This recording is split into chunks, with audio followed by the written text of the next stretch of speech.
Moje ime je Luka, dobrodošli u 4. video snimak u okviru video serijala kako da napraviti svoj prvi web sajt uz pomoć HTML-a i CSS-a.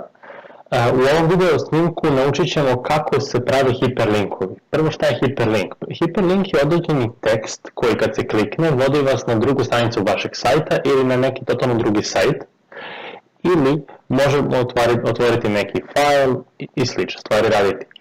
Evo ovako, prvo ćemo koristiti tag koji smo već naučili, a to je tag P, koji definiše paragraf.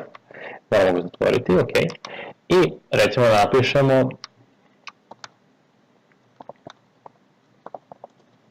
ok. Kliknuti ovdje. E sad, konkretno ovdje ne postoji ni jedan hiperlink. Sad dolazi tag za hiperlink, a to je A. I sada zatvorite, morate zatvoriti tag. Ok. A je skraćeno anchor i on definiše hiperlink. I sada postavite kursor miša u okviru prve zagrade gdje ste definisali početak tog taga A.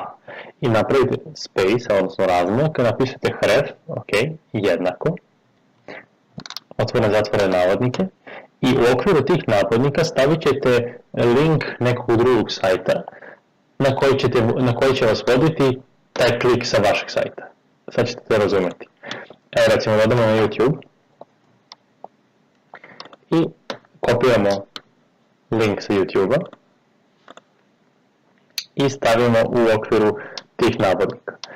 I sada tekst koji ćemo klikom na taj tekst ići na YouTube, recimo YouTube. Okay.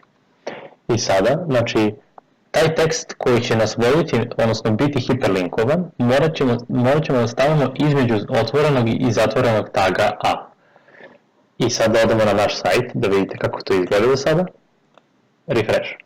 I vidite sada, kliknuti ovdje i YouTube je podvučeno. Kad pređete mišem preko YouTube-a, on se pretvori u ovu ručicu i sama ručica izgleda kao da hoće da klikne na to. Klikom na to, vi otvarate YouTube i automatski sa vašeg sajta vi ste otišli na YouTube. Ok.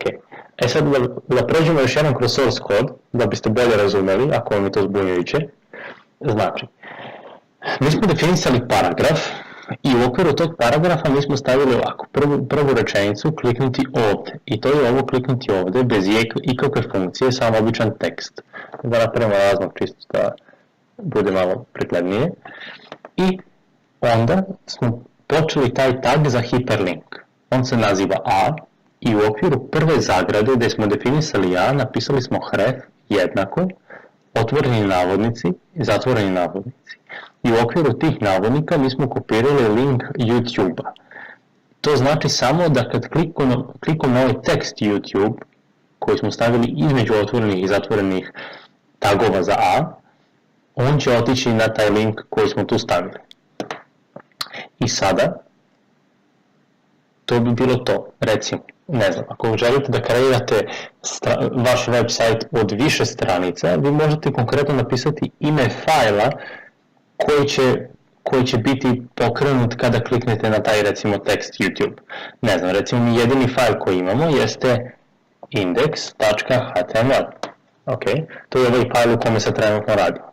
I sada snimimo. Klikom na to, on će samo refreshovati stranicu, kao da ste kliknuli ovdje. Vidite, zato što pokreće istu stranicu. Ok, to je bilo to za ovaj video snimak, hvala na pažnji. U slučaju da nešto nije bilo jasno, slobodno mi postavite pitanje u komentarima, pokušat ću odgovoriti na sva vaša pitanja.